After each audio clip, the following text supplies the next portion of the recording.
JD. Ang kwentong ito ay hango sa totoong buhay. Mula ito sa isa nating kabayan na itago na lang natin sa pangalang Stan.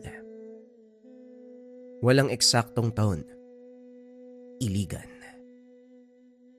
Ayon kay Stan, may isang taon na ubod ng misteryoso. Gumagala sa lugar.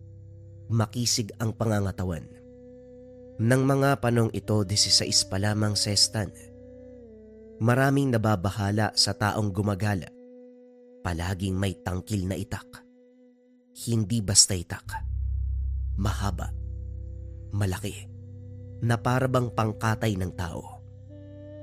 Pinaghihinalaan na isang rebelde kaya pinabantayan sa otoridad dahil kinakatakutan talaga ng mga tao. Pinatawag siya sa barangay. Pumunta naman ang binata sa lugar. Ang pangalan niya, si Mueblo. Wala naman akong ginagawang masama. Paano ako nakarating dito, sir? Kasalukuyang nasa barangay hall. Kaharap ang sangkatutak ng mga residente. Yun na nga ang problema, iho eh. Saan ka ba talaga nakatira? Ayon kasi sa mga narinig ko, palakad-lakad ka lang tapos may dala ka pang... Teka, ano ba yan? Itak ba yan o bolo? Natatakot sila maski ako, natatakot din, sobrang laki. Wika ni Kapitan Agus. Noon naman Diyan ako sa may burol nakatira, nag-uuling. May kaanak ko ako sa burol. Humingi ako ng pasensya kung natatakot sila sa akin. Kwan kasi sir, namatay yung asawa ko eh. Kaya ito, nag-iisa na lang. Buntis pa yun.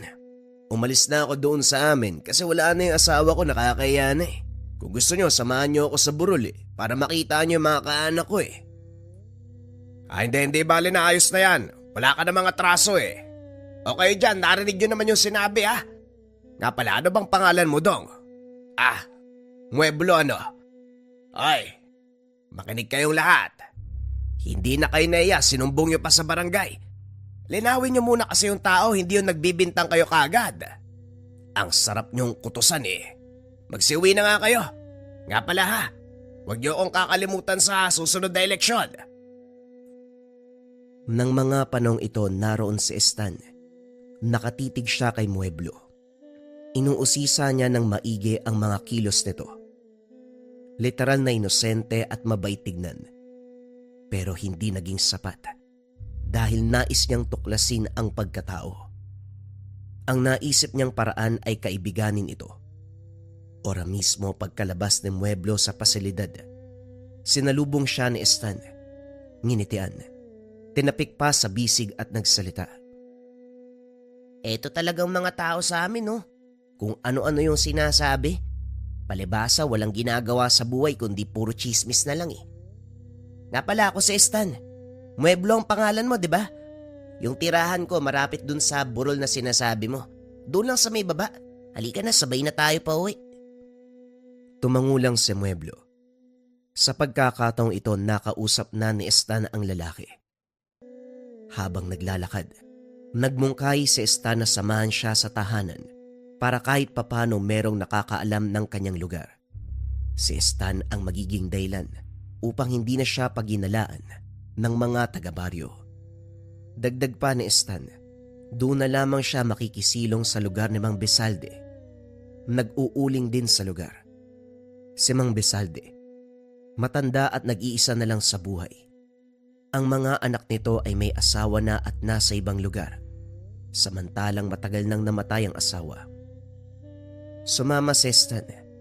Nang makarating ay bumungad kagad si Mang Besalde. Nagtaka pa kung bakit kasama ang binata. Ipinaliwanag naman ni Mueblo na pinagdududahan siya doon sa baryo. Kaya naman sinama niya si Stan upang maging saksi na hindi siya masamang tao. Etong si Mueblo, pamangkin ko talaga yan. Ako nga ang dahilan para dito na lang yan tumira. Kasi nga nahihiya siya doon sa biyanan niya. Namatay na kasi ang asawa niya. Wika ni Mang Besalde. Kumpirmado. Hindi nga masamang tao si Mueblo. Tama din ang sinabi doon sa barangay. Yun lamang ang nais marinig ni Stan. Matapos nun ay nagpaalam na ang binata. Lumipas ang ilang mga araw. Wala na ang mga sabi-sabi. Tinuturing na si Mueblo sa lugar na isang residente. Kaso nga lang may isang kaganapan na nagpawindang sa buong baryo. 2 aswang ang natagpuang patay. Binalahura ang katawan nito. Nasa tabing ilog. Tadtad ng taga sa katawan. Napakapangit ng itsura. Wakwak ang buong katawan. Hanggang sa may nakakilala sa mga ito. Mga ahente umano ng lupa mula sa ibang lugar. Nagdududa ang ilan na baka nagpapanggap lang ang mga ito. Malaking katanungan kung sino ang pumaslang at ang pinaka nakakapagtaka. Wala umanong mga puso ang aswang, biyak ang dibdib at bakante ang kinalalagyan ng puso. At sa noon ng mga bangkay, may hiwang hugis ekis sa sentro talaga ng noo at siguradong mapapansin. Ang kaganapang ito ay nakarating sa iba't ibang sityo. May isang tao pa doon na umamin na siya daw ang pumatay sa mga aswang.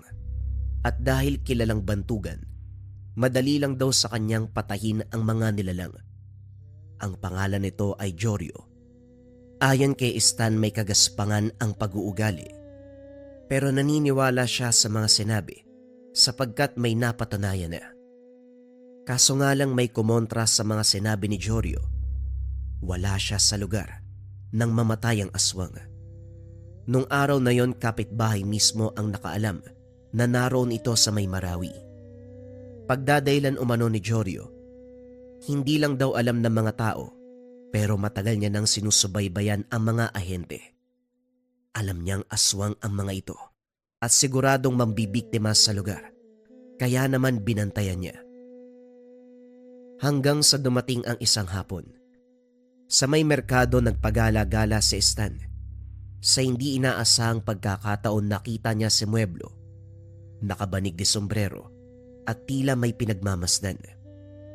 Hindi mapapansin si Mueblo kung hindi mo titignan dahil nakatago lang ito sa gilid ng tindahan. Kumakain pa ng tinapay. Pasimpleng lumapit si Stan. Nasa likod siya ni Mueblo. Laking gulat niya nang bigla itong magsalita. Kung meron kang gustong malaman tungkol sa akin, huwag ka dyan sa likod. Kausapin mo ako ng harapan. Gulat na gulat si Stan kung paano siyang naramdaman ni Mueblo. Nakita mo ba ako? Oo naman oh. Diyan oh, sa salamin ng sasakyan kitang-kita ka. Akala ko naman kung ano na meron palang salamin. Pero ano bang ginagawa mo dito? Wala naman. Kumakain lang ako ng tinapay. Gusto mo? Humarap si Mueblo sa kanya at nag-abot ng tinapay. Pero tumanggi si Stan. Ngumiti lang si Mueblo. Naglakad na patungo sa maraming tao. Hindi na nagpaalam sa kanya.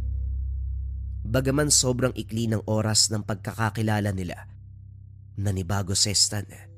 Naging suplado si Mueblo. Kaya naman sinundan niya ito. Sa pagkakataong yon ay naging maingat siya.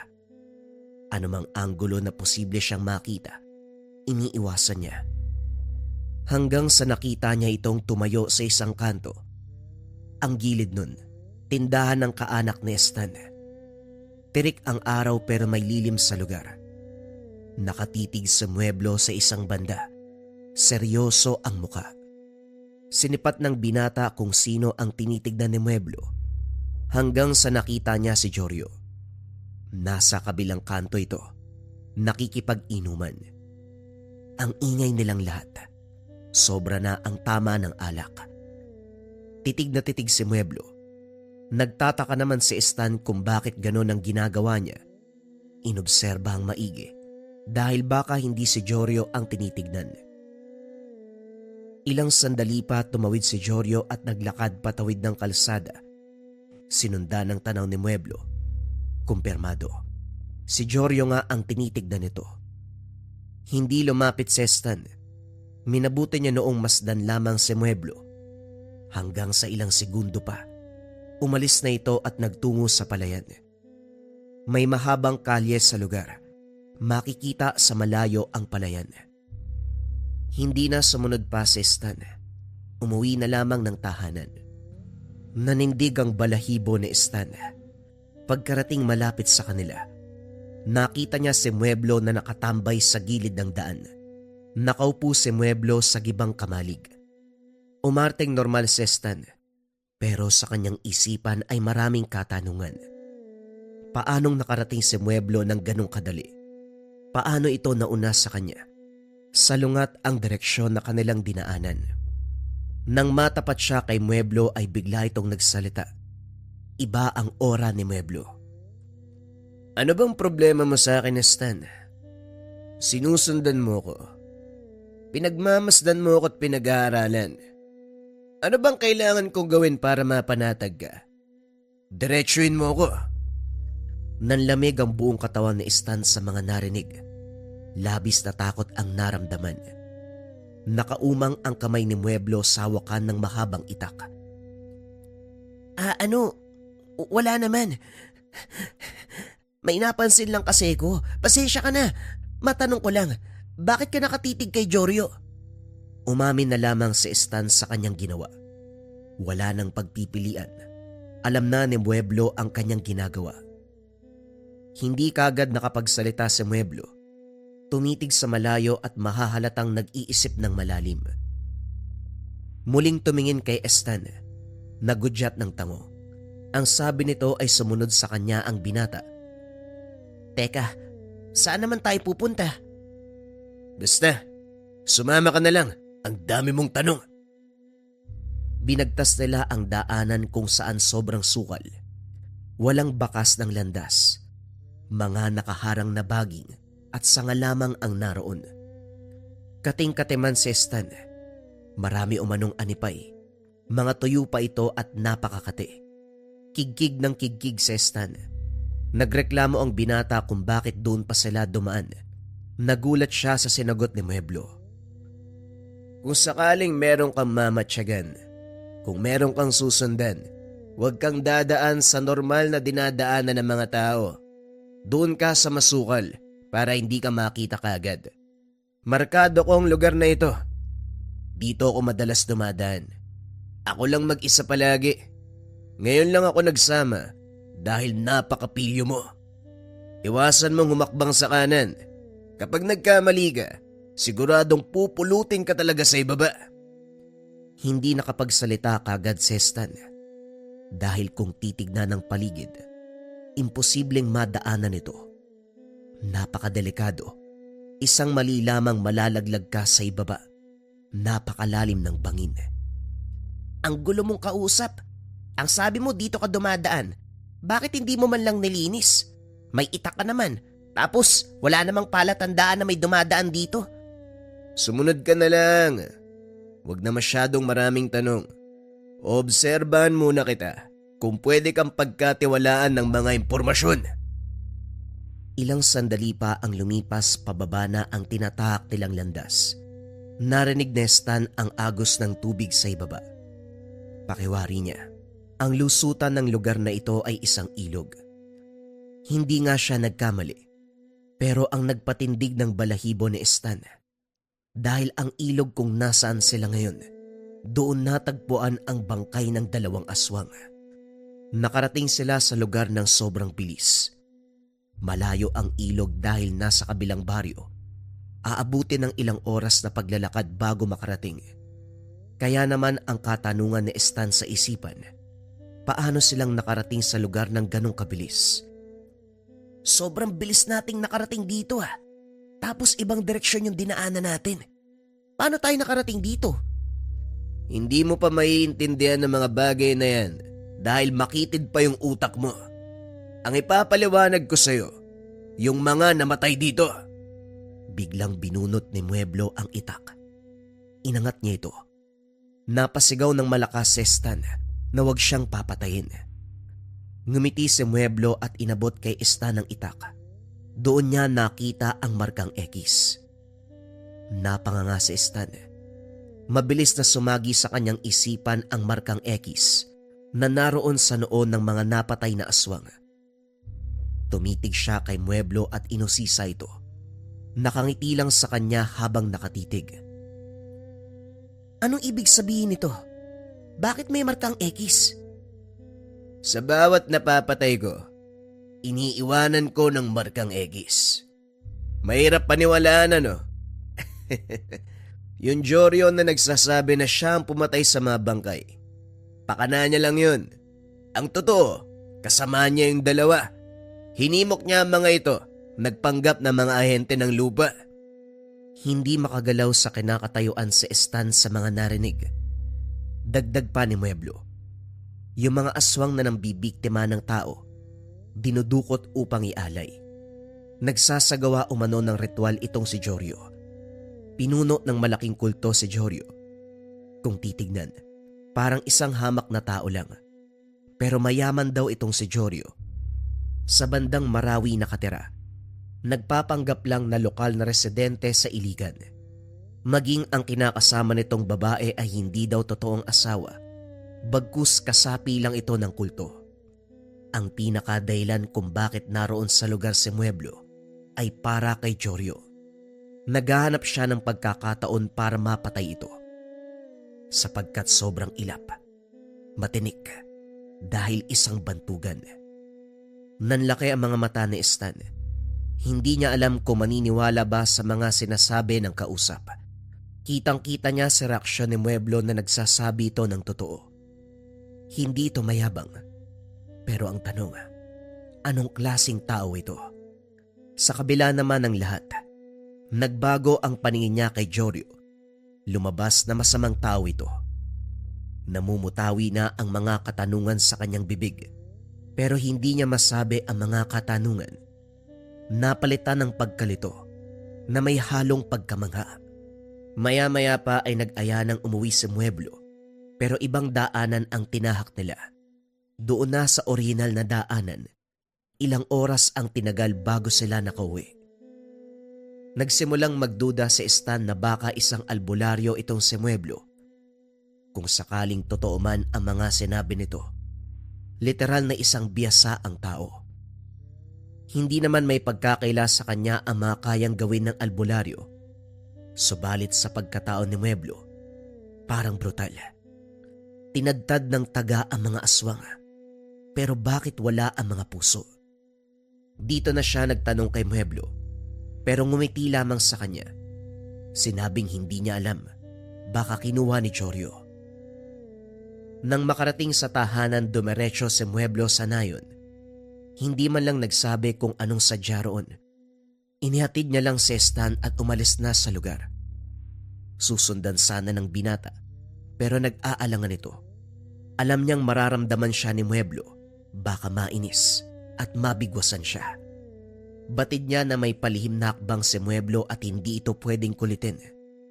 Napakaselan, hindi naman mawala ang pananabik sa panig ni Stan. Naglalaro sa kanyang isipan kung paanong papatay ng Mueblo ang isang bantugan at pinuno pa ng kulto. Kinagabihan habang nasa bahay si Stan, nakarinig siya ng kakaibang alulong ng aso, nakakakilabot, nakakapanindig balahibo. Nasa may likuran nito banda, sa liblib at sobrang sukal. Itong bahay nila Stan, karaniwang tahanan na makikita sa bukid. Isang palapag na nakaangat ang sahig sa lupa. May beranda. Dalawa ang beranda at nasa likod ang isa. Kasama niya si Tatay Berting at Nanay Linda sa lugar. Pumunta ang mga ito sa kusina. Sinipat kung ano ang umaalulong. Naroon sa may likuran ang abuhan at imbaka ng mga panggatong. Kasalukuyang nasa sala ang binata. Napakamaalinsangan. Hindi niya alam kung bakit. Ang sabi naman ni Tatay Berting na ang pagkaalinsangan, isang paywatig ng aswang. Lumapit siya sa mga magulang. Bumaba si Tatay Berting at bitbit ang itak. Bababa din sana si Stan, kaso nga lang inabisuan siya ng ama. Ang sabi wag daw bababa dahil merong aswang. Patungo ang kanyang tatay sa pinagkukunan nila ng tubig sa may balon at sobrang nababahala si Stan.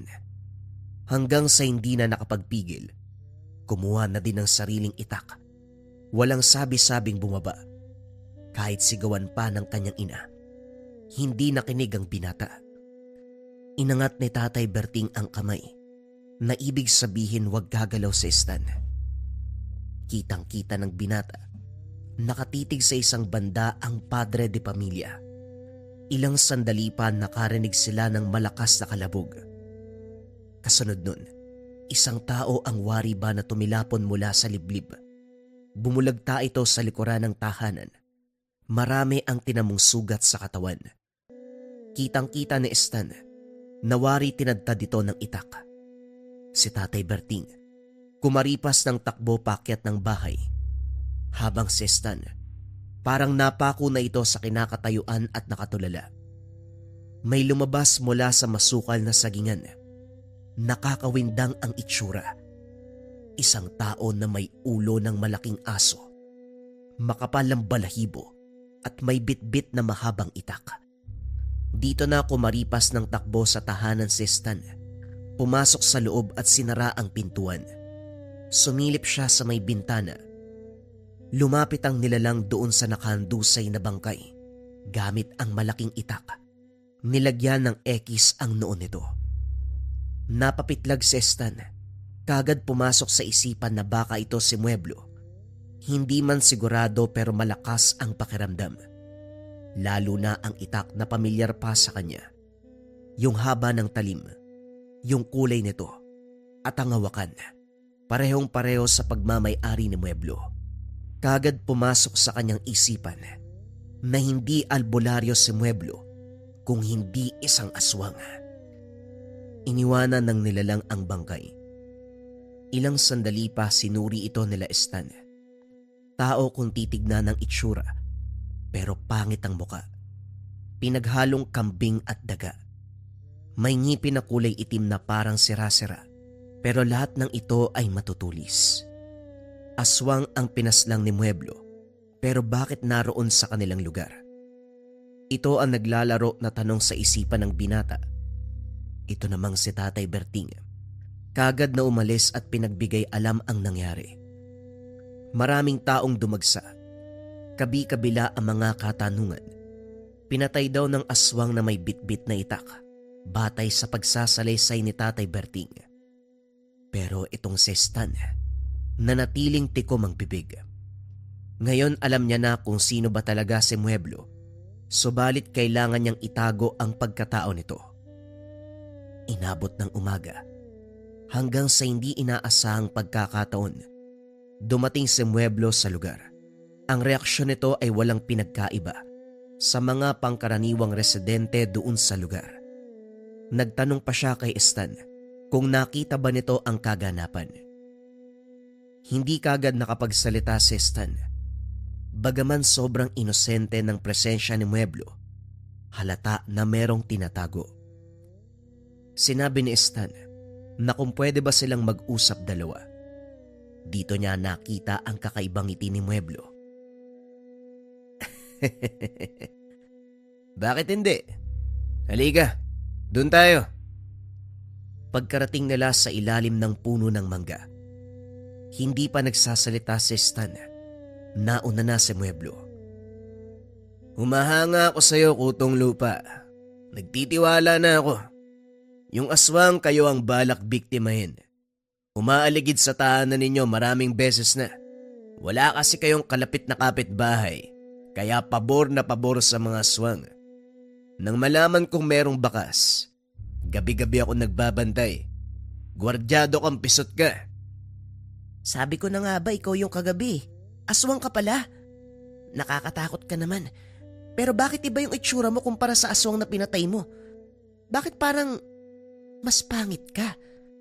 Niligtas ka na, nanlalait ka ba? Sa buong Mindanao, 4 na lang kami dito. 2 sa Dapitan, 1 sa may Cotabato, at ako naman dito sa may Osamis. 1 akong gabuna na ubanin.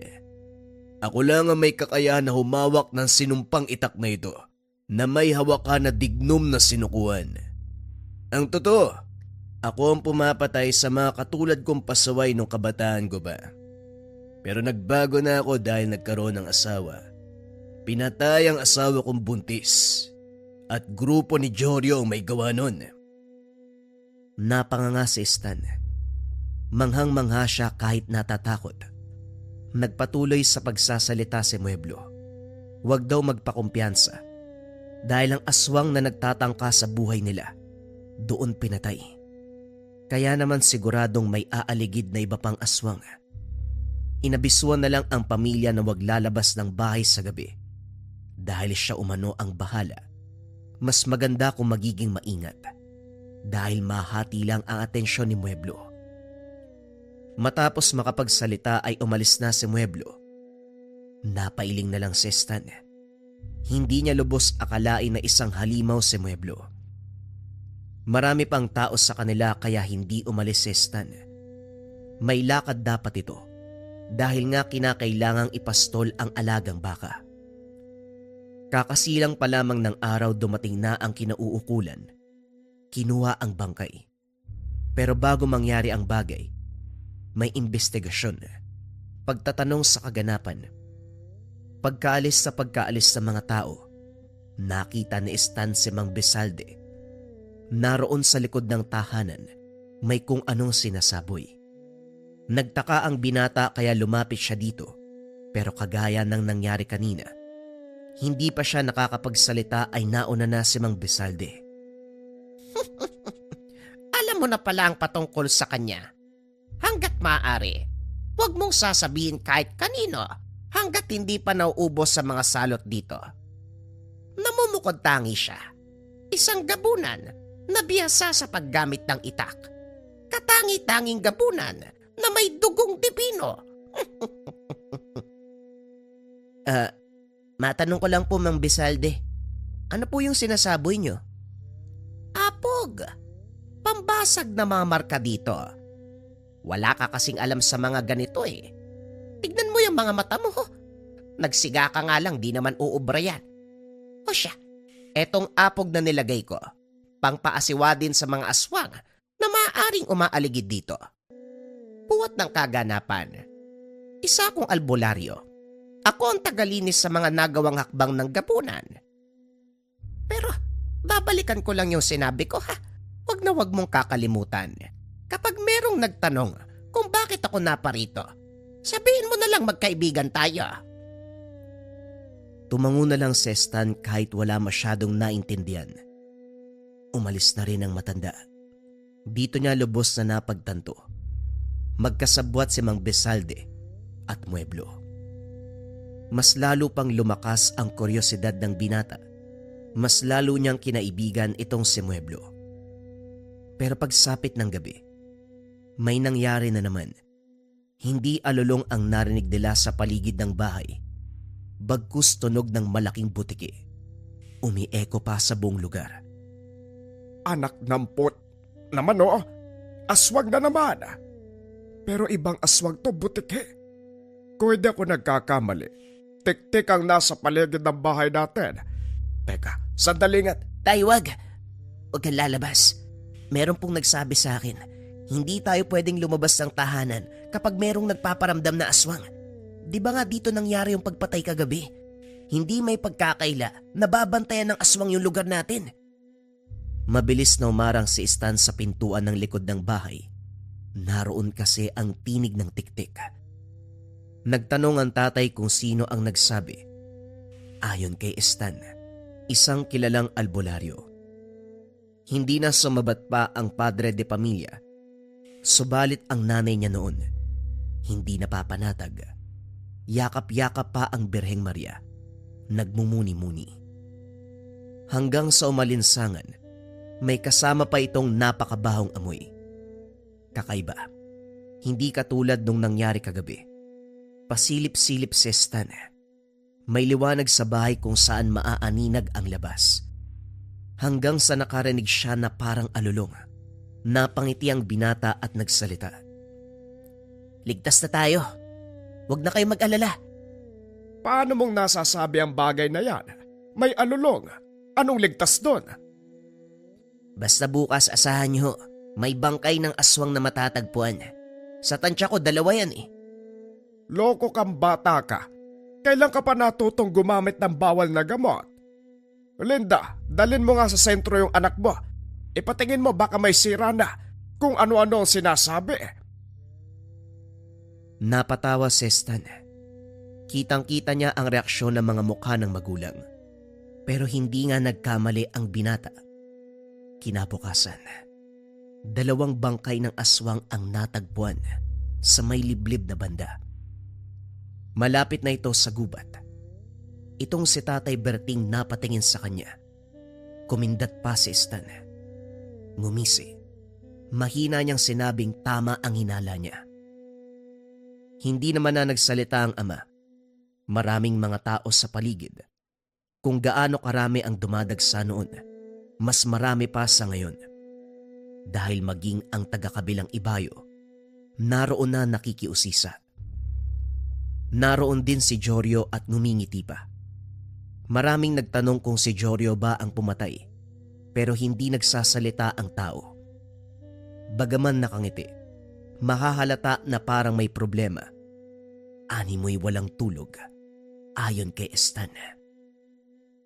Pagsapit ng tanghali, pinuntahan ng binata ang bahay ni Mang Besalde. Wala doon si Mueblo. Si Mang Besalde lang ang bumungad sa kanya. Magkakasama kami kagabi. Gusto ko malinis kaagad nang hindi ako namamataan ng mga tao. Baka may magduda eh. Si Mueblo umalis. Mamaya pa ang balik ton. Ano bang pinunta mo? Bakit parang meron kang suliranin? Wala naman po. Gusto ko lang pong bumisita. Mang Besalde, parang gusto kong sumama. Pwede po ba yun? Ano bang ibig mong sabihin? Linawin mo nga. Kwan po ba, gusto kong sumama sa inyo kapag papatayin yung mga alipores si Jorio. Anong sinasabi mo? Sasama? Hibang ka ba? Ang sarap mong dagukan. Tama pala si Mueblo, makulit ka nga. Binawi naman kagad ni Stan ang mga sinabi niya. Pero may pahabol itong kakaibang titig na nagpapaiwatig ng kursonada. Hanggang sa nagsalita si Mang Besalde. Kung sasama daw si Stan, magpaalam kay Mueblo wag sa kanya. Dahil si Mueblo talaga ang kumikilos. Habang nag-uusap ang dalawa, si Mueblo ay nasa malapit lang at nakikinig. Nakatago sa isang puno ng mulabe. Lumabas ito at lumapit. Habang nangyayari ang bagay na yun, nakatitig ng seryoso kay Stan. Hindi naman nakapagsalita ang binata, maging si Mang Besalde ay natahimik. Pumanik pa ito ng tahanan dahil naroon sila sa baba noon. Itong bahay ni Mang Besalde ay maliit lang, pero nakaangat ang saig sa lupa. May beranda, may maliit na sala. Pero kung ano yung sala, yun na din ang tulugan at hapagkainan. Nasa pinakatuktok ito ng burol. Walang ibang bahay doon maliban sa tahanan ni Mang Besalde. Namamangha ako sa'yo, Stan. Nakikita ko sa'yo ang kapatid ko. Hindi siya gabunan. Tao lang siya dahil nagmana sa nanay namin. Pero patay na siya eh. Alam mo ba kung anong kinamatay niya? Dahil sa pagsama sa akin. Walang problema sa akin kung sasama ka. Matapang ka eh. Yan ang gusto ko. Bibihira lang ang taong katulad mo. Tatanungin kita, handa ka bang mamatay? O kita mo na, hindi ka makapagsalita. Ano, isasama talaga kita. Para mas maging panatag ako, may makakasaksi sa lahat ng ginagawa ko. At may makakaalam sa pagiging alamat ko. Napaisip si Stan ng maigi. Nag-aalangan siya pero may tumutulak talaga sa kanya para malaman ang lahat patungkol kay Mueblo. Gusto niyang malaman kung paano itong pumatay at kumilos. Kung gaano kabiyasa sa itak habang nasaan yung aswang. Isa pa, nung mga panahon na nagtungo sila sa ilog ng napakabilis, gusto niyang malaman kung paano ito nangyari. O sige, sasama ako. Pero may mga kondisyon. Sasabihin mo sa akin ang mga nakakamanghang bagay sa'yo. Huwag ka rin mangiiwan, huwag kang manggugulat, at saka magsipilyo ka kung paminsan. Ang baho ng bibig mo eh. Walang yan tao to. Parang ako pa yung tagilid ngayon Parang ako pa yung nagpupumilit, may mga kondisyon ka pa. Bueno, natutuwa ako sa mga sinasabi mo. Sige, gagawin ko ang gusto mo pero may kondisyon din ako. Huwag kang tatakbong kabuti ka ha. Mamaya sumibat ka kapag natakot ka Yung tapang na nakikita ko ngayon, panindigan mo. Bukas, o hindi kaya naman sa makalawa, dadalaw na lang ako sa inyo. Kapag nakita mo ako sa lugar, alam mo na ang ibig sabihin. Sige na, umuwi ka na. Mang Bisalde, wag mo nang kausapin yan. May saltik yung binatang yan Saan ka ba makakakita ng ganyang kalakas yung loob? Ano ba, umuwi ka na? Yung mga baka nyo, ipastol mo naman yan. Nalilipasan na ng gutom Hindi na kumibupa si Stan. Umuwi siya noon. Pero habang naglalakad para bang nagsisisi si Stan, dito niya napapagtanto lahat ng kayabangan, lalo yung umiral sa kanya kanina. Subalit wala na. Nakapagbitaw na ng salita at dapat itong panindigan. 3 araw mula nung biglang napadalaw itong si Mueblo, nagkataon pa talagang wala doon si Stan. Mga magulang lang ang naroon. Nagtataka ang mga ito sa pagdating ng tao. Nagtanong kung ano ang sadya. Sinabi naman ni Mueblo na si Stan. Magkaibigan sila ni Stan.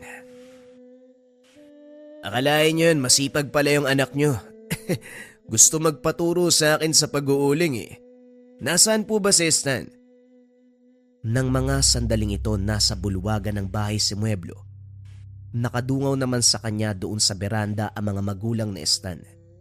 Ayon kay Tatay Berting, antayin na lamang dahil mamaya dadating na.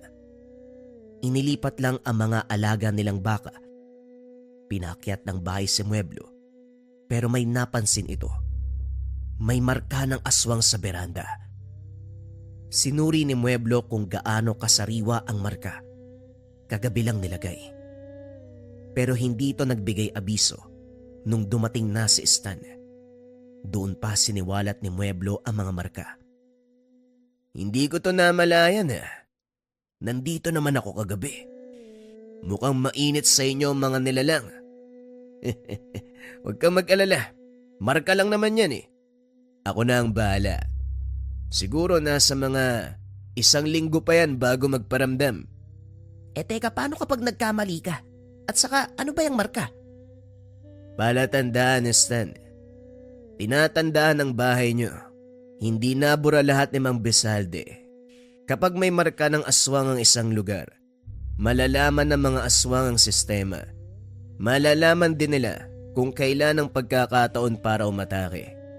Sa ngayon, hindi pa nakakabahala. Magtiwala ka sa akin. Tumangulang si Stan. At dahil nga sa presensyang yun ni Mueblo, siguradong may lakad na sila. Malakas ang kabog ng dibdib ni Stan. Kinakabahan siya ng husto sa mga oras na yun. Hanggang sa nagpaalam na si Mueblo sa mga magulang ng binata. Sinabing dadalin umano siya ni Stan noon. Gabi daw silang mag-uuling para hindi mainit. Hindi naman humadlang ang mga ito. Umalis na sila. Habang naglalakad, inabot ni Mueblo ang itak kay Stan. Ang sabi ay kinakailangan daw ito ng binata. Ano man ang banta, walang sinasanto ang itak na ito. Lahat kapag tinamaan, kung hindi mamamatay magkakaroon ng malalang pinsala. Medyo gumaan ang pakiramdam ni Stan. Kahit papano ay meron siyang sandata. Nagtanong pa ito kung saan sila pupunta. Ayon naman kay Mueblo. Kung bibigyan tayo ng pagkakataon, itutumba natin si Jorio. Nagsasagawa ng ritual Tinamaan na nga ako ng mga talandro niya. Pero ang hindi niya alam, hindi ako tinatablan. Hindi niya alam na ang aswang na katulad ko ay isang purong dibino. Saan naman natin matatagpuan si Jorio? Hindi ko rin alam Magaling magtago. Wala din dun sa bahay na tinitirahan niya. Kasama pa yung aswang nakasapi lang pala ng kulto. Gagala tayo. Malalaman ko naman kung nasaan yan mamaya eh. Kung may mga aswang, naroon ang hayop na yon. Kaya maging alisto ka. Magbaon ka ng malaking tapang. Dahil kapag maliit yan, siguradong mamamatay ka kapag nagpakita sa'yo yung aswang. Ano ba? Umayos ka nga. Huwag ka masyadong magpakumpiyansa dyan sa itak. Ayusin mo yung hawak dyan. Hindi kasi nakahawak si Jorio sa tali na nakaugnay sa taluban. Nahuhubara na ang itak. Ang sabi pa ni Mueblo, maging tao kapag tinamaan nito, parang nakagat ng isang pulutong nabubuyog. Mainit ang pagtama ng itak. Makamandag pa ito dahil posibleng ikamatay kahit maliit na sugat lang. Hindi biro ang talim ng itak ni Mueblo, kaya ingat-ingat daw dahil baka maging sarili ay masugatan. Nagtungo sila sa merkado. Maraming tao kapag malapit ng gumabi. Nagtanong si Stan kung bakit doon. Dagdag pa nito, papatayin ba nila si Jorio sa maraming tao? Hindi. Kaya tayo naparito dahil inaalam ko pa kung nasa ng mga alipores si Jorio. Ano bang sabi ko sa'yo? Kung nasa ng mga aswang, naroon din siya. Sandamukal na aswang ang nasa panig niya dahil lalong nanganganib ang buhay niya sa akin. Bagaman may pinapakawalan siyang talandro na tumatama, hindi niya ako kilala sa personal. Hanggang sa mga naiwang bakas lang siya bumabatay. Mga bakas na hindi nabura ni Mang Besalde. Dito ka lang, tignan mo kung saan ako tutungo. Kung sino ang lalapitan ko. Aswang yan. Wika ni Mueblo. Nasa iskinita si Stan. Sinusundan niya ng tingin si Mueblo. Tumawid ng kalsada. Malapit na ito sa tindahan ng kaanak ni Stan. Umupo si Mueblo sa isang mahabang upuan. May katabing 2 tao. Nanigarilyo si Mueblo. Sabay titig kay Stan. Itong sigarilyo, sinalon ng kamay ni Mueblo ang abo. Sabay tapik sa isang tao. Parang wala lang ang kaganapan. Tapik na hindi kapansin-pansin. Bumalik na ito sa pwesto ni Stan. Ang sabi namarka niya ang isang aswang. Yung 2 nakaupo. Mga aswang na nagkukunwaring mangangalakal. Aantayin lang nilang umalis at saka susundan. Nagtanong naman si Stan kung paano kapag biglang nawala ang mga ito. Meron silang marka sa akin. Kahit saan yan magpunta, siguradong malalaman ko. Yung agyo ng sigarilyo, marka yun? Oo, pero may kasamang orasyon. Mas mabisa ang abo kapag minarkahan. Mabisa din ito sa pagtanggal ng marka. Kung minsan, ito ang ginagamit ni Mang Besalde, pero umaasa talaga siya sa apog. Abo din naman kasi yun. Sipitin mo lang sa kilikili mo ang itak. Mahaba naman ang galamay mo eh. Baka kung ano pang masabi ng mga tao kapag nakita sa'yo yan. Sinunod ito ni Stan hanggang sa nakita niyang naglalakad na ang 2 tao. Kapwa ito na nasa hustong edad. Sumunod kagad ang 2. Kung saan tutungo si Mueblo, doon din dadaan si Stan. Huwag lilingat dahil maiiwan siya. Habang naglalakad, pahintu-hintu sila noon hanggang sa tuluyang umanong nakarating sa kalsadang bihira na lang ang mga tao. Ang unahan, masukal. Isang crossing ito at doon lumiko ang 2 lalaki. Malapit na si Jorio. May mga aswang sa paligid. Huwag kang magpapalata. Huwag mong tanggalan ng taluban ng itak. Dahil ang talubang yan, isang uri ng kahoy na malakas magtago ng karga. Hindi malalaman ng kung sinong biyasa na ang nilalaman niyan ay sinumpang itak. Sumunod ka sa akin. Kabisado ni Stan ang lugar. Iniisip niya noon na baka doon nakapuslit itong si Jorio sa isang nayon na kung saan may mga kaanak siya dito. Sumunod na lamang ang binata kay Mueblo. Muling nag-abiso ang gabunan. Huwag daw lilingon si Stan. Dapat sa kanya lang ito nakatingin kung ayaw maiwan. At ang pinakamasaklap kapag naiwan, hindi na makakauwi pa. Kinabahan bigla si Stan. Nagtanong pa ito kung bakit. Naalala mo ba yung ginawa natin noon? Yung pumasok tayo sa masukal na lugar, tapos sa ibang lugar tayo lumabas. Yun uli ang gagawin ko sa ngayon. Huwag ka naman tanong ng tanong, wala ka sa tiyempo. Ituturo ko sa iyo ang lahat pero hindi muna sa panahon na ito. Hindi na nagsalita pa si Stan. Ilang minuto pa ng paglalakad. Gulat na gulat ang binata dahil nasa kabilang baryo na sila pagkalabas sa masukal na bahagi. Natatandaan niya ito. Natitiyak niyang sa kabilang baryo ngayon. Ang postura ng lugar ay parang rolling hills. Nasa itaas sila banda. Kitang-kita ni Stan ang mga kabayan sa ibaba. Salungat ito sa tinahak nilang landas. Patungo kasi silang kanluran. Pero ngayon nasa timog sila lumabas. Napakamot siya sa ulo. Magtatanong sana siya. Kaso nga lang.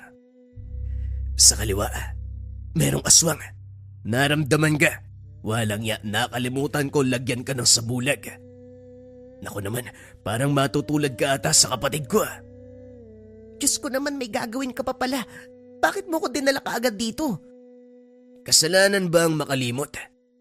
Basta maging alisto ka. Dahil paparating na ang aswang. Ibigay mo muna sa akin ang itak. Kagad inabot ni Stan ang itak sa kasama. Maniwala kayo o hindi, bigla na lang nagubad ng damit itong si Mueblo. Mabilis na pumangit ang itsura. Parang may pagkademonyo. Inunat ang katawan.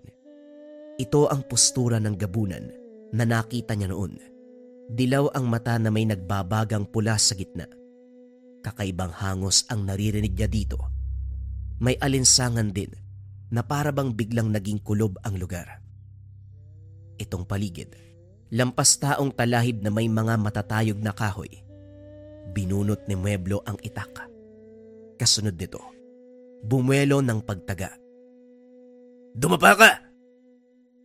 Wika ni Mueblo sabay hataw ng itak. Sobrang bilis ng kaganapan. Kasunod nito ang kalabog na animoy may bumagsak sa lupa. Pagsipat ni Stan, may nakita siyang tao na nakataob. Mamasa-masa ang kanyang likuran. Natapunan siya ng dugo pagkatama ng itak. Magbilang ka. Isa na ang bumagsak. 6 ang nandito. Ito ang dahilan kung bakit ako pumayag na sumama ka. Dahil huling hakbang ko na ito at kailangan ko ng pain. Ikaw ang ipapain ko. Kaya hindi kita nilagyan ng sabulag. Galit na galit si Stan sa mga narinig. Pero hindi na nagsalita pa si Mueblo. Maliban na lamang sa malaking bibig na nakangiti. Hanggang sa tinaga ni Mueblo ang dibdib ng aswang. Dinukot ang puso at saka sinubo sa bibig. Ganun na lamang ang panglalaki ng mga mata ni Stan. Si Mueblo pala ang kumukuha sa puso ng napapatay nito. Kinakain niya. Nasuka si Stan. Gusto mo bang tikman? Ito ang nagpapahaba ng buhay ko. Pwedeng puso ng tao, pero mas maganda ang saswang. Dahil hahaba ang buhay ko. Huwag kang mag-alala. Hindi pa naman ako nakakakain ng puso ng tao. Iniiwasan ko yun. Tikman mo. Tikman mo ang puso ng aswang. Masarap yan. Magiging malakas ka. Kung kutusan ko kaya yung mukha mo? Walang yang to. Ako pa yung pinain mo. Ganyan ba yung ginawa mo sa kapatid mo? Hindi. Sadyang hindi ko lang siya naprotektahan. Albularyo ang kapatid ko. Pinag-aral ng karunungan para magabayan ako. Hindi magiging madali sa akin kung wala akong kasanggang isang albularyo. Malamang, matagal na sana akong patay. Kaya nga nariyan si Mang Besalde, di ba? Siya ngayon ang tumutulong sa akin. Halika na dahil paparating pa ang dalawa. Maging alisto ka dahil ikaw ang sadya. Hindi ako mahihirapan ito. dahil lalapit sila ng kusa. Nataranta si Stan. Hindi magkawari ang binata. Parang gusto niya noong tumakbo. Hanggang sa naglakad ng kalmado si Mueblo, bigla nitong tinaga ang mga damo. Maniwala kayo o hindi, may umungol. Kasabay noon ang paglitaw ng isang aswang. Nakatayo lang ang aswang nang hindi niya nakita. Nasilayan niya lang yun ng taga-ina ni Mueblo. Hindi pa ito natapos. May aswang na biglang tumungtong sa sanga ng isang puno. Sabay lundag patungo kay Stan. Pero bago pa man makarating sa kanya, humiwalay na ang ulo sa katawan. Ito na yung ikatlong hayop. Mag-abiso ka naman kung saan manggagaling. Sa akin pa talaga patungo. Mali mo, hindi ko mailagan. Ano bang sinabi ko sa'yo? Ikaw ang pain, hindi ba? Malamang sa'yo tutungo. Pero huwag kang mag-alala. Ni katiting na haplos hindi mangyayari sa'yo. Matatamaan ka lang nila pero wala ng buhay ang mga yan. Maging alisto ka. Bumangon ka dyan na makapagpahinga na ako. Nakakapagod ang ginagawa ko. Dalian mo! Sandali lang sa kapupot. Walang niya iniwan ako. Huy! Sumuot si Mueblo sa damuhan at naglaho. Mabilis na sumunod si Stan. Napamura ang binata. Dahil ang das na sinundan niya, may punong nakaharang. Aray ko. Buwisit tong Mueblo na to. Lintik ka talagang asong ganising ka. Dalian mong pisot ka, nandito ko! Parang daga si Stan. Imbis na tumakbo, gumapang na lang ito. Madilim at masukal. Ilang sandali pa nakarating na siya sa maisan, kung saan naman maraming bahay sa unahan. Napamura ang binata. Hindi niya makita si Mueblo, pero bigla na lang may humawak sa kanyang batok. Dahan-dahan siyang inangat. Bakit ka ba gumagapang? Napakabagal mong kumilos. Nandito na tayo. Nakikita mo ba ang bahay na yan? Nariyan si Jorio. 3 pang aswang ang kailangang patayin bago kami magtagisan ng lakas ni Jorio. Paanong hindi ako gagapang wala namang matinong daanan? At saka, bakit nasa baba tayo kagad? Kanina lang nasa taas tayo ah. Yan ang sekreto ng mga gabunan. Sinadya kong lagyan ng marka nang sa ganon hindi ka mawala sa paligid ko. Kung saan ako tutungo, doon din tayo magkikita. Umayos ka na nga dyan. Naduduwag ka na ba? May palapit na aswang. Ito ang ikatlo. Nagpapalipad na din ng orasyon si Jorio. Walang panama ito sa kanya, maging kay Stan. Dahil bukod sa marka na inilagay ni Mueblo, may poder na din ang binata sa katawan. Panandalian lang ang poder, pero sasapat na ito sa loob ng mga oras na itinakda ni Mueblo para patayin si Jorio. Manood ka! Wika ng gabunan. Umabante ito ng lakad. Yung maisan ay pinaghawi ni Mueblo. Akala pa ni Stan ay may kalaban na. Pero gumagawa lang ng espasyo itong gabunan upang makita ni Stan ang kaganapan. Ilang sandali pa, dito na lumabas ang 3 aswang. 2 dito nakadapa sa lupa. Ang isa ay nakatayo lang. Pero lahat ng mga yon, pangit ang muka. Lahat ng mga ito, nakatitig kay Stan. Mabaging langit, gabayan niyo po sana ako. Huwag niyo po sanang hayaan na masaktan ako dito. Bakit ba kasi sa akin nakatitig yung mga yan eh? Ako naman oh. Matapos magsalita, sa hindi inaasahang pagkakataon, sumugod bigla si Mueblo. Hindi man lang nakaporma ang mga aswang. Mabilis ang kilos si Mueblo. Pinagtataga niya ang mga kalaban. Kitang-kita ni Stan kung paanong gumamit ng itak si Mueblo na para bang mandirigma ng unang panahon. Matinik at talagang napakabiyasa. Itong isang aswang, lumaban, pero nang sumunggab, sinakal lang ni Mueblo at sinaksak sa dibdib gamit ang itak. Nanginig ang katawan, mabilis na binawian ng buhay. Ang natira, gumapang at malulubha na ang tama Isa-isang pinagsasaksak ni Mueblo ang mga ito sa likod. Patay din kaagad ang mga yon. Ito na ang mga sandali. Si Jorio na lang ang nasa harapan. Akala ni Stan pupunta nila ang bahay, pero lumitaw na si Jorio. Kitang-kita ang pagtataka nito. Nawari ba gulat sa mga nasilayan? May bitbit na itak at mas mahaba ito kumpara kay Mueblo. Kumusta? Baka naman nakikilala mo na ako sa ngayon. Natatandaan mo ba yung buntis sa pinatay mo? Doon sa bukiran ng Osamis. Kung may natatandaan ka, asawa ko ang pinatay mo. Kung sakaling naroon ako nang mangyari ang kaganapan, siguradong ubos kayo sa akin. Sinasabi ko na nga ba, itong gumagalang misteryosong tao, nagpapanggap na mag-uuling, yon ang pumapatay sa mga tauhan ko. Oo, natatandaan ko. Uubusin kami. Sa tingin mo ba magagawa mo ang bagay na yon? Alam mo ba kung anong uri ako? Mangmang ka ba o bulag? Isa-isa na kayong nauubos. Pero ikaw ang pinakapakay ko. Kapag napatay kita, ayos na ako.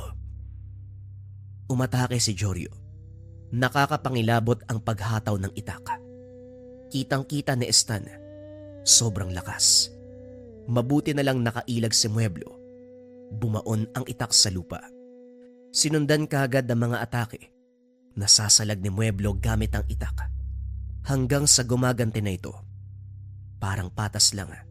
Subalit kapansin-pansin umano sa mukha ni Jorio na parabang napapagod na. Si Mueblo kasi, hindi man lang nabawasan ng bilis. May hahalin tulad ito sa tagaan ng mga biyasa sa itak. Atras, ilag, dapa, gulong at ganti. Wala pang nakakapatama hanggang sa tumingin daw bigla si Mueblo kay Stan. Ngumisi ito. Biglang lundag patungo kay Jorio. Tinaga ni Mueblo si Jorio. Naganda ng pagsalag. Pero binago ni Mueblo ang pagkatake. Pagkalapat ng mga paa sa lupa, kumabig sa gilid at sa bewang pinatamaan si Jorio. Natulala na lamang ito ng tamaan ng itak. Biglang lumuhod si Jorio. Nakatukod ang sandata sa lupa. Lumapit si Mueblo. Pinugutan ng ulo ang pinuno ng kulto. Napapikit na lang si Stan. Gumulong ang ulo nito sa lupa. Halika na. Umuwi na tayo. Wika ni Mueblo. Dahan-dahan itong nagbalik sa anyong tao.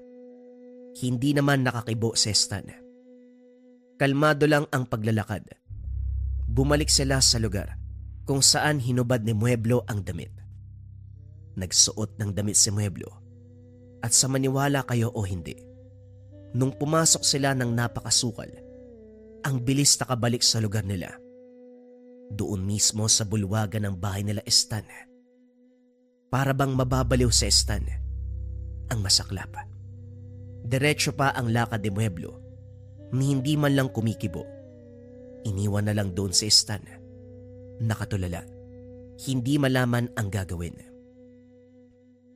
Nang makabalik sa ulirat, nagtungo si Stan sa may balon at naligo. Basang-basa siya ng dugo. Nakita ng mga magulang at sabi pa ni Tatay Berting, akala bukas pa ang uwi nito. Ayon man kay Stan, maagang natapos ang pag-uuling. Kinabukasan umugong ang balita. Maraming patay na natagpuan sa kabilang baryo. Isa dito ay si Jorio, habang karamihan ay aswang. Ayon sa kumalat na chismis, baka tinugis ni Jorio ang mga aswang at dahil nga sa dami nito, hindi kinaya ni Jorio kaya namatay. Natatawa na lamang si Stan. Walang kaalam-alam ang mga tao na iisang grupo lang ang mga labi. Walang nakakaalam na ang pumaslang sa mga ito ay si Mueblo. Mangmang ang mga residente. Ang dating inakala nilang masamang tao, ito pala ang tagapagligtas ng lugar. Pinunta ni Stan ang bahay ni Mang Besalde. Matanda na lamang ang naabutan niya doon. Ayon dito, umuwi na daw si Mueblo. Tapos na ang trabaho sa lugar. Nagpapasalamat ang gabunan sa binata. Pasensya na umano at ginawa pa siyang pamain. At bilang kapalit sa ginawa kay Stan, may regalo si Mueblo. Pumasok sa loob ng bahay ang matanda. Pagkalabas ay bitbit nito ang itak. Ito, pinapabigay niya sa'yo. Hindi niya na daw gagamitin. Sa ngayon hindi ko alam kung saan siya nagpunta. Hindi ako naniniwala na umuwi. Wala na siyang uuwian. Malamang nagtungo lang yon sa kauri niyang gabunan. Ingatan mo ito, Stan. Pumunta ka rin dito para maturuan kita ng karunungan. Para naman magamit mo ang itak sa tamang paraan. Kinakailangan niya ng mga orasyon. Hindi man lang siya sumaglit sa amin. Loko talaga yung animal na yun. Kagabi iniwan ako. Hindi niya naman sinunod yung mga kondisyon ko. Pero maraming salamat, Mang Besalde ha. Ingatan ko to syempre. Tinuruan nga si Stan ni Mang Besalde ng karunungan. Hanggang sa naging biyasa ito. Nagpakita sa kanya si Mueblo. Minsan doon pa natutulog sa bahay nila. Hanggang sa nagkaroon ng pamilya si Stan. Ito namang si Mueblo. Nalaman niyang may bago ng pamilya. Hanggang ngayon, tandang-tanda na Stan ng lahat. Lalo na kapag hawak niya ang itak. Naaalala ang mga karanasan nila ng kaibigang si Mueblo. Ang isang gabunan na biyasa sa paggamit ng itak. Isa ka rin ba sa mga kagaya ng kabayan natin o mga kabayan natin na may karanasan sa kulam? Kulam, barang, tigalpo, palipad hangin, o anumang masamang uri ng sumpa. Kung naranasan mo na yung mga bagay na yun, kabayan, o nangangailangan ka ng pandepensa sa kulam, barang, tigalpo, palipad hangin, pwede mong subukan tong habak de bala from Lika Merchandise. Sobrang nagte-trending to ngayon mga kabayan. Marami yatang nakakaranas ng masamang uri ng sumpa. Kung nangangailangan ka kabayan ng mataas na uri ng pangdepensa sa spiritual, subukan mo tong habak de bala from Lika Merchandise. Kung interesado ka, i-visit lang ang shop ng Lika Merchandise.